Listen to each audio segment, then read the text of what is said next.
구약성경 386쪽 사사기 13장 25절로 14장 4절까지 말씀 한 절씩 교독하겠습니다. 소라와 에스다올 사이 마하네단에서 여호와의 영이 그를 움직이기 시작하셨더라.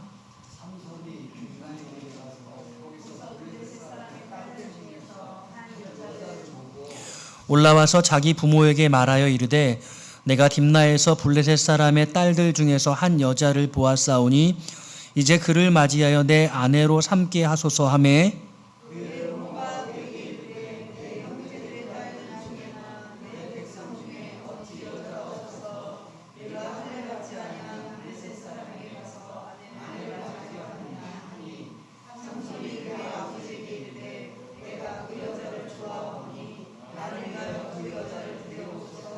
함께 읽습니다. 그때 블레셋 사람이 이스라엘을 다스린 까닭에 삼손이 틈을 타서 블레셋 사람을 치려 함이었으나 그의 부모는 이 일이 여호와께로부터 나온 것인 줄을 알지 못하였더라. 아멘. 할렐루야. 오늘도 예배하는 여러분들에게 하나님의 크신 은총 함께 하시기를 축복합니다. 우리 온라인으로 예배하는 지체들 오늘은 좀 더 많으신 것 같은데요. 우리 온라인 예배하는 분들도 하나님의 큰 은총으로 함께 하시기를 축복합니다. 한 주간 날씨가 너무 더웠어요. 여러분 힘드셨죠? 바깥에서 일하시는 분들 더 많이 수고하셨을 텐데 여러분 오늘 말씀으로 보양하셔서 몸도 마음도 건강하게 회복되시기를 축복합니다. 오늘 말씀의 제목은 삼손과 성령입니다. 오늘 말씀이 역대급으로 좀 어려울 것 같아요. 그래서 오늘 말씀을 여러분 집중해서 잘 들으시면 여러분들이 정말 말씀을 사모하시고 아주 말씀의 이해력이 높으신 분들이라 이런 생각을 하게 됩니다. 그래서 중간에 자칫하면 놓치게 되거든요. 그래서 여러분들이 평상시에 이해하시고 계셨던 삼손과 오늘 제가 말씀드려온 삼손이 좀 다를 수 있겠다는 생각을 합니다. 그래서 특별히 성령과 연관돼서 오늘 이 본문의 말씀 또 삼손의 전체적인 부분을 함께 여러분과 나누려고 준비를 했습니다. 여러분들은 본질적으로 어디에 속하셨습니까? 인간의 본질은 영혼과 육체로 구성되어져 있죠. 중국 지방교회의 창시자 워치만니, 원래는 이단이라고 그렇게 하는데 요즘에는 이 워치만니의 견해를 사람들이 목사님들도 많이들 따르는 것 같습니다. 인간을 영과 혼과 육으로 3분설을 나누어 주장을 했습니다. 그러나 그가 주장하는 3분설의 성경적 근거는 매우 미약합니다. 히브리서 4장 12절에 하나님의 말씀은 혼과 영과 및 관절과 골수를 찔러 쪼갠다 라고 하셨는데 이 본문을 근거로 인간이 혼과 영과 육체로 나뉘어진다고 그는 주장합니다. 오늘날 한국교회 많은 분들도 이렇게 말하고 있는데 성경적이라고 보기 어렵습니다. 만약 이 말씀대로라면 혼과 영과 관절과 골수의 4분설이 돼야 되겠죠. 창조의 과정에서 하나님은 흙으로 사람을 빚으셨고 그 코에 생기를 불어 넣으셨습니다. 그래서 사람이 생명이 되었다라고 하셨습니다. 흙과 하나님의 생기 외에 다른 어떤 것도 사용되지 않았음을 명확하게 제시하셨습니다. 인간은 영혼과 육체로 구성된 것이 명확합니다.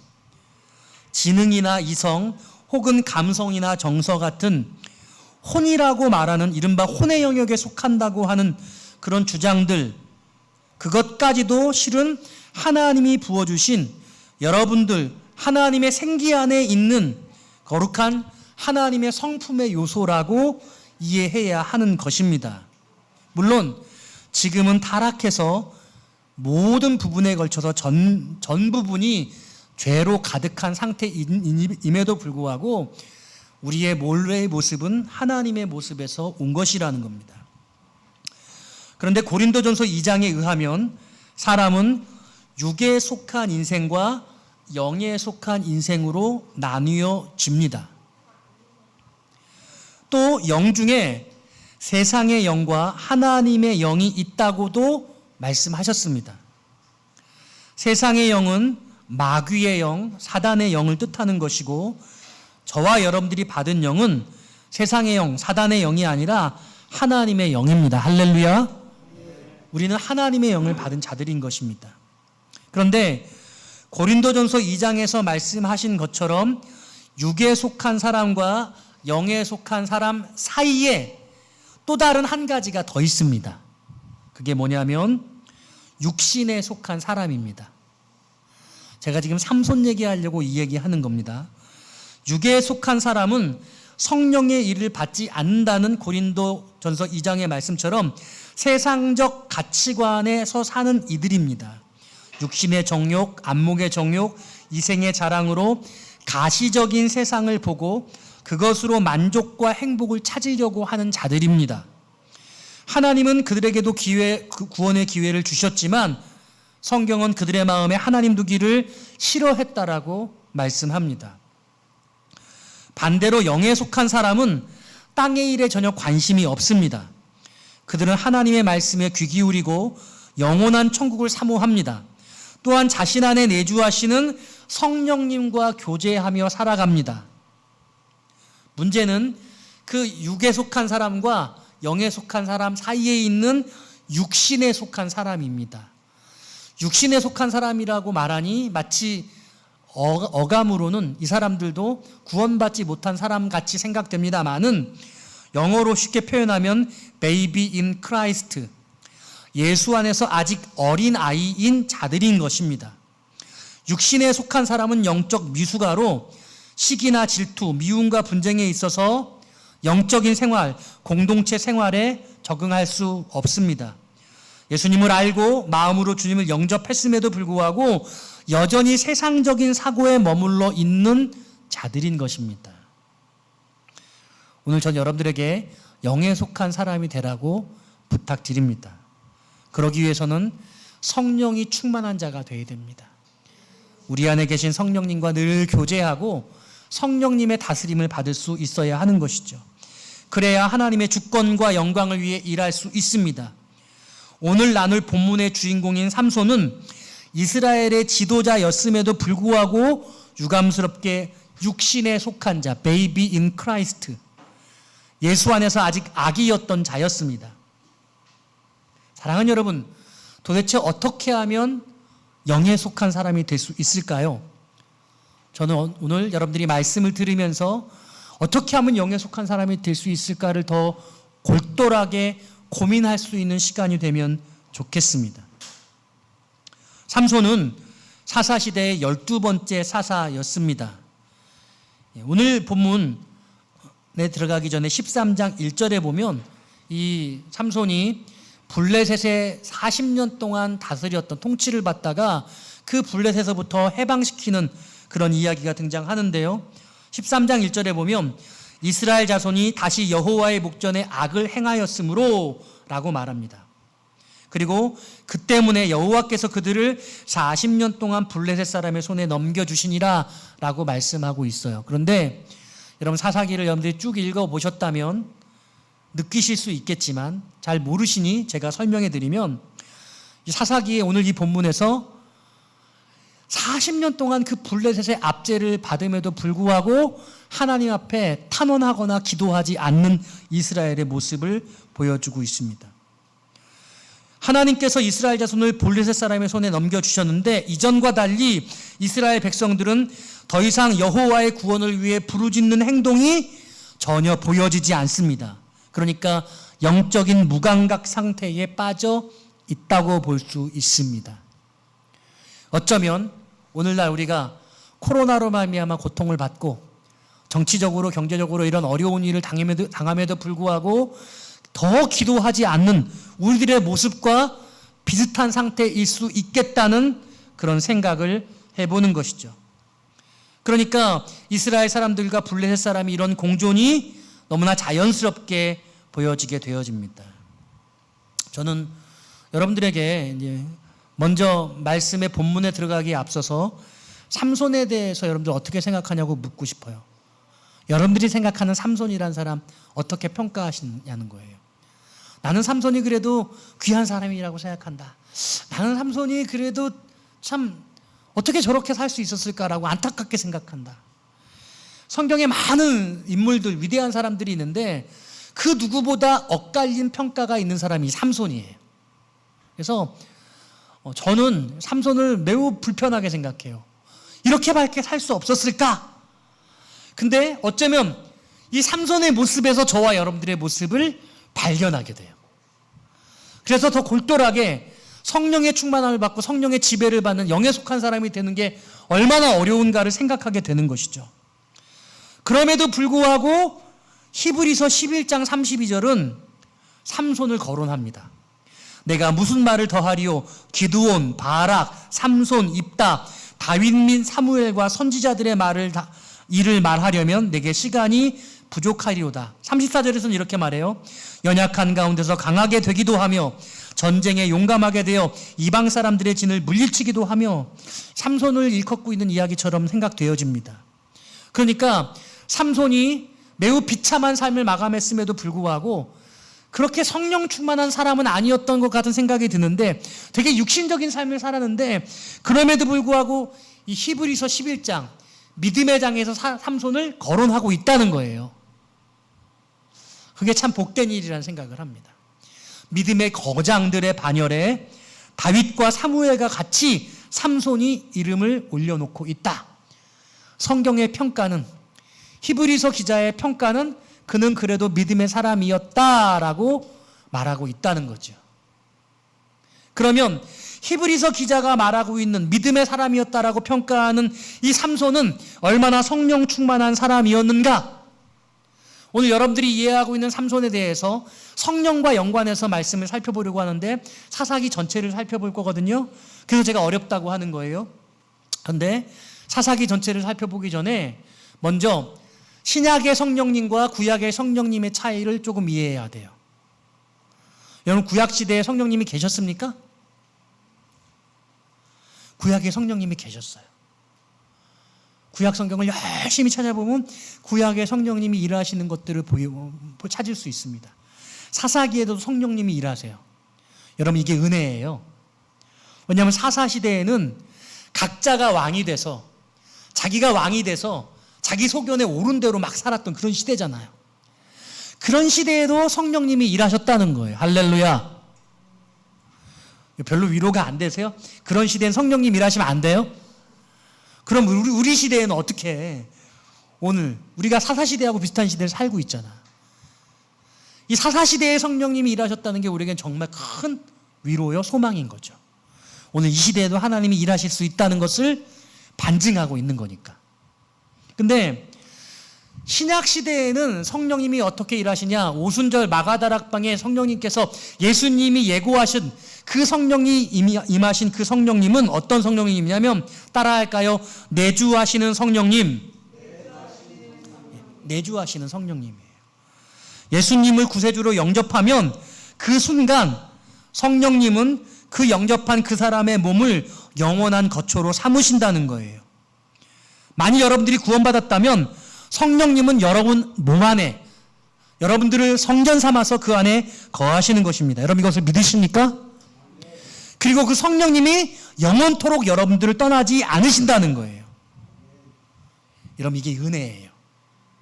그래서 고린도전서 3장 16절이 너희는 너희가 하나님의 성전인 것과 하나님의 성령이 너희 안에 계시는 것을 알지 못하느냐 이렇게 말씀하세요. 그래서 신약 시대에는 예수님을 영접하면 우리 안에 예수님이 오셔서 내 안에 거하시고 영원토록 성령의 전을 삼으신다는 거, 떠나지 아니하신다는 거예요. 반면에 구약 시대의 성령님은 떠날 수 있다 없다? 떠나실 수 있다. 오늘 본문에도 나와요. 여러분 한번 볼까요? 사사기 16장 20절 말씀 같이 한번 찾아서 읽어볼게요. 삼손과 들릴라의 마지막 대면 부분이거든요. 사사기 16장 20절이에요. 같이 읽어볼게요. 시작. 들릴라가 이르되 삼손이여 블레셋 사람이 당신에게 들이닥쳤느니라 하니 삼손이 잠을 깨며 이르기를 내가 전과 같이 나가서 몸을 떨치리라 하였으나 여호와께서 이미 자기를 떠나신 줄을 깨닫지 못하였더라. 여호와께서 이미 삼손을 떠나셨다. 여러분 성령님이 삼손을 떠났어요. 여러분 지금 그래서 사울 왕도 성령님이 떠나셨죠. 왕 삼은 걸 후회하셨다고 성경이 기록하고 있어요. 그래서 다윗이 범죄하였을 때 주의 성신을 내게서 떠나게 하지 마옵소서라고 간절히 간구하는 거죠.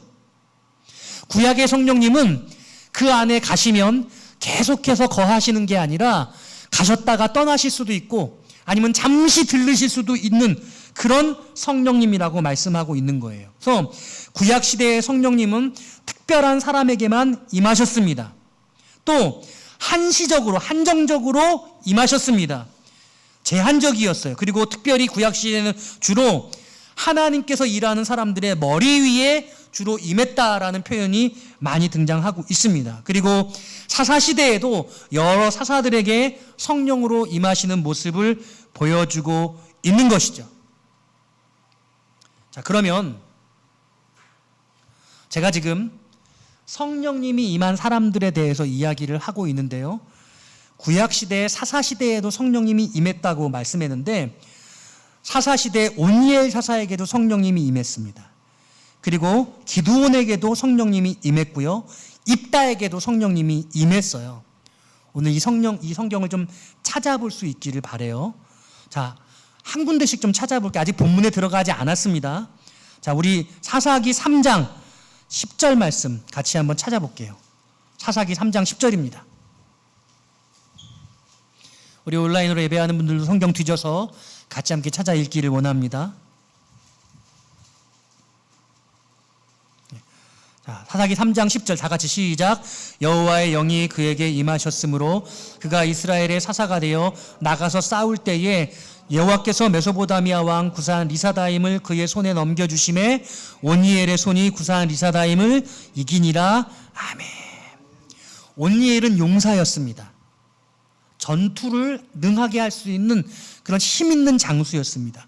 근데 그 전까지는 메소포타미아 왕 구산 리사다임에게 전쟁으로 나아가지 못하다가 지금 여호와의 영이 온니엘에게 임했더니 이 온니엘이 나아가서 구산 리사다임과 싸워서 이겼다라고 성경이 말씀하고 있습니다. 이 여호와의 영이 그에게 온니엘에게 임하셨으므로 이 말씀이 원어를 그대로 번역해서 여러분께 설명하면 여호와의 영이 온니엘 위에 왔다. 이렇게 표현하면 정확합니다. 그러니까 외부로부터 온니엘에게 성령님께서 강림했다라고 그렇게 이해하시면 되겠습니다. 그런가 하면 사사기 6장 34절은 기드온에게 성령님이 임하는 장면이에요. 우리 사사기 6장 34절 찾아서 읽어보겠습니다. 사사기 6장 34절입니다. 시작. 여호와의 영이 기드온에게 임하시니 기드온이 나팔을 불매 아비에셀이 그의 뒤를 따라 부름을 받으니라. 여호와의 영이 기드온에게 임하시니. 그런데 여러분 다른 성경을 보면요, 주님의 영이 기드온을 사로잡으니, 공동 번역은 야훼의 영이 기드온을 사로잡았다 이렇게 표현하고 있어요. 근데 원어를 그대로 해석해 보면 이렇게 표현하는 게 맞을 것 같아요. 여호와의 영이 기드온을 옷 입히셨다는 표현이 적절합니다. 여러 가지로 이걸 살펴봐야 되는데 여러분께 설명하면 너무 어려우니까 제가 그건 목사로서 성경을 연구하는 사람으로 연구해서 여러분께 말씀드리는 거예요. 근데 기드온을 옷 입혔다라는 표현이 마치 오늘 우리가 이야기해 성령으로 충만케 된 것처럼 느껴지잖아요. 여러분 기드온이 그렇지 않은 거예요. 이게 지금 6장 34절이잖아요. 여러분 지난 주일에 기드온 제가 7장의 말씀, 기드온이 이스라엘의 3만 2천 명의 군사를 300명으로 줄여서 미디안의 13만 5천 명의 군사를 무찌르는 말씀을 함께 나눴어요. 기억나시죠?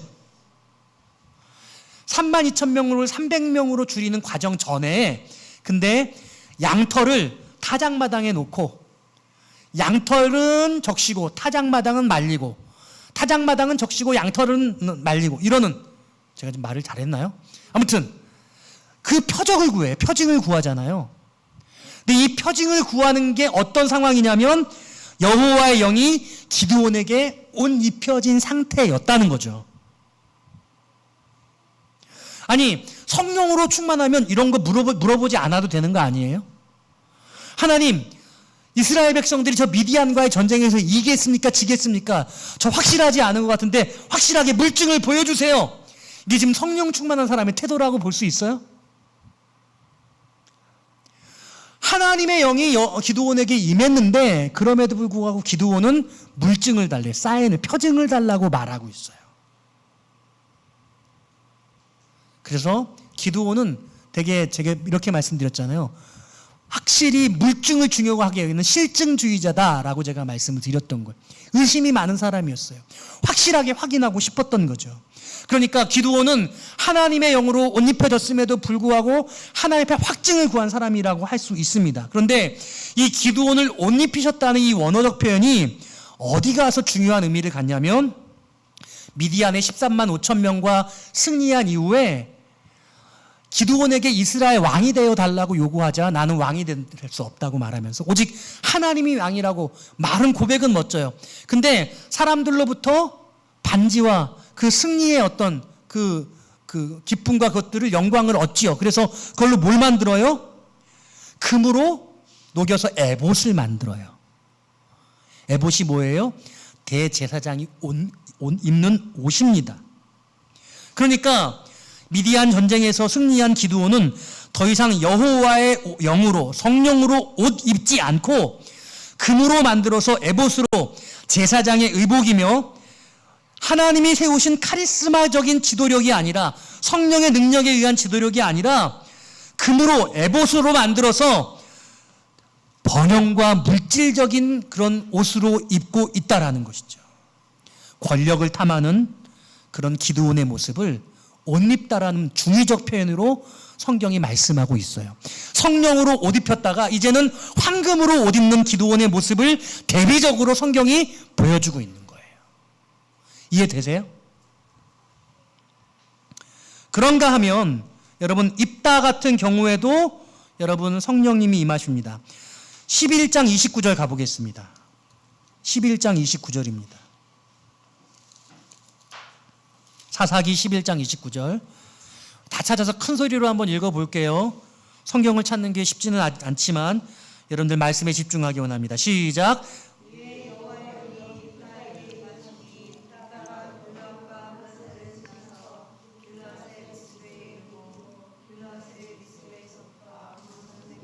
네. 이에 여호와의 영이 입다에게 임하시니 했습니다.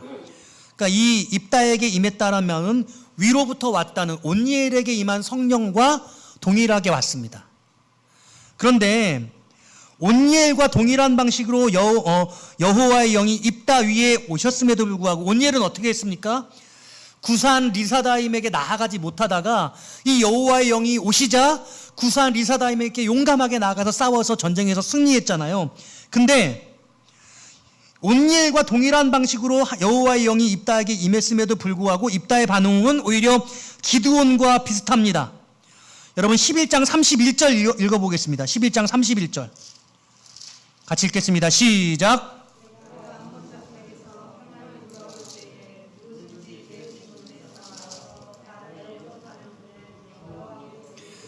내가 그를 번제물로 드리겠나이다 하니라.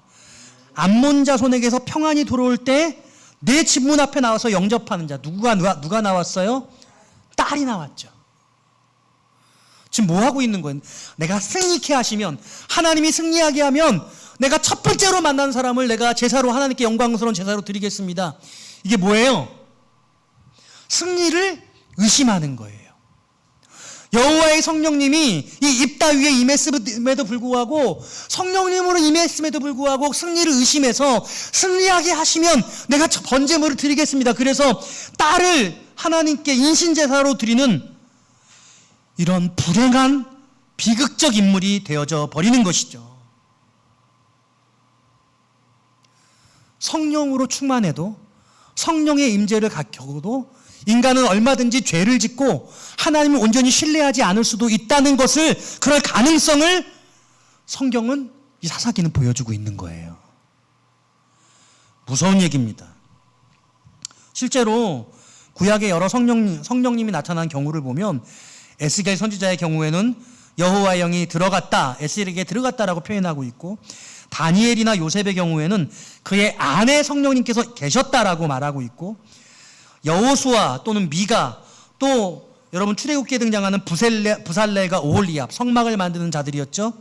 여호와의 영이 그들을 채워서 충만하게 되었다라고 성경이 그렇게 말씀하고 있습니다. 그러니까 여호와의 영이 되게 다각적으로 각 사람들에게 임하는 모습을 성경은 곳곳에서 보여주고 계신 것입니다. 제가 지금 삼손과 성령에 대해서 얘기했는데 아직 삼손 얘기 시작하지 않았는데 이제 삼손 얘기로 들어가 보려고 합니다. 삼손은 여러 차례에 걸쳐서 성령님이, 여호와의 영이 나타나는 부분이 있는데요. 첫 번째 말씀이 오늘 본문의 말씀 13장 25절이에요. 소라와 에스다올 사이 마하네단에서 여호와의 영이 그를 움직이기 시작하셨다. 그렇게 말씀하고 있습니다. 그래서 이 성경을 그대로 해석하면은요, 여호와의 영이 그를 흔들기 시작했다라고 그렇게 표현하면 적절할 것 같습니다. 뭐 이게 각 성경이 좀 달라요. 공동 번역은 야훼의 영이 처음 그에게 내렸다 이렇게 표현되고 있고요. 현대인의 성경은 여호와의 성령께서 그를 감동시키기 시작하셨다. 근데 원어를 그대로 표현하면 여호와의 영이 그를 흔들었다 이렇게 표현할 수 있습니다. 그리고 그 이후에 3번 더 여호와의 영이 삼손에게 임하는 장면이 나오는데요.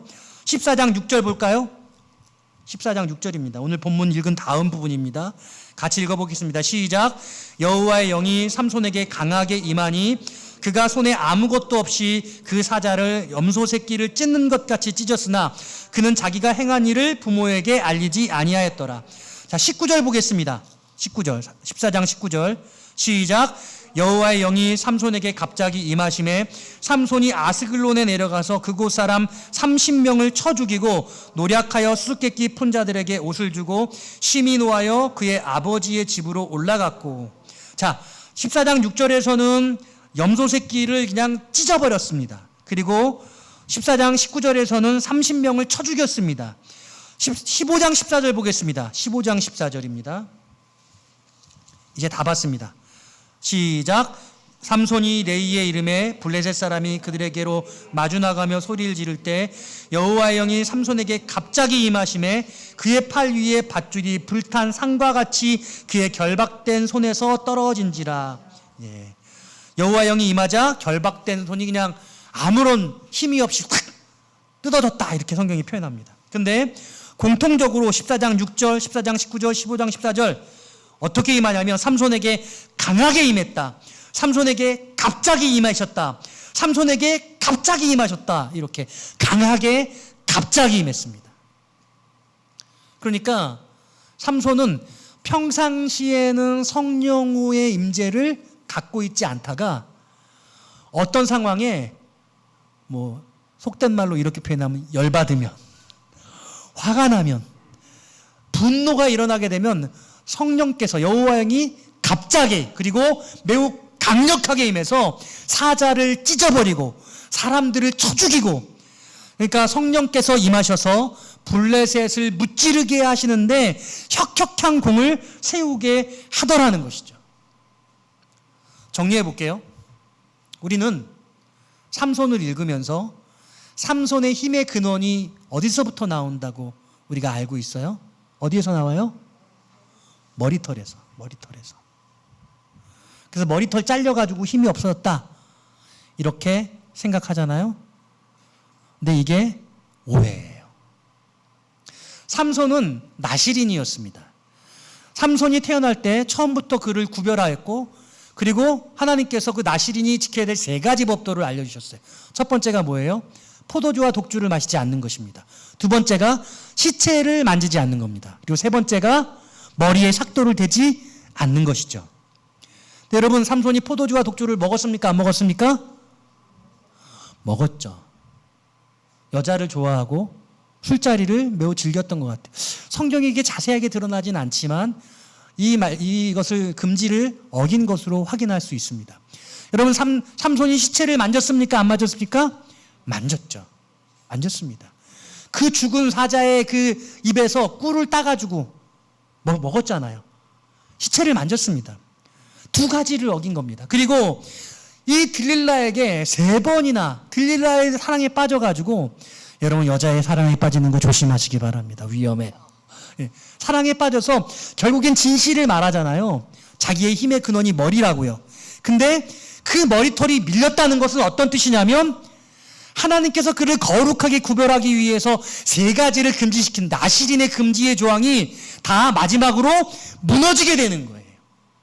그 순간 하나님의 영이 삼손을 떠나게 되신 겁니다. 그리고 여러분 아까 읽으셨던 본문의 말씀 16장 20절 말씀에 여호와께서 이미 자기를 떠나신 줄을 깨닫지 못하였더라.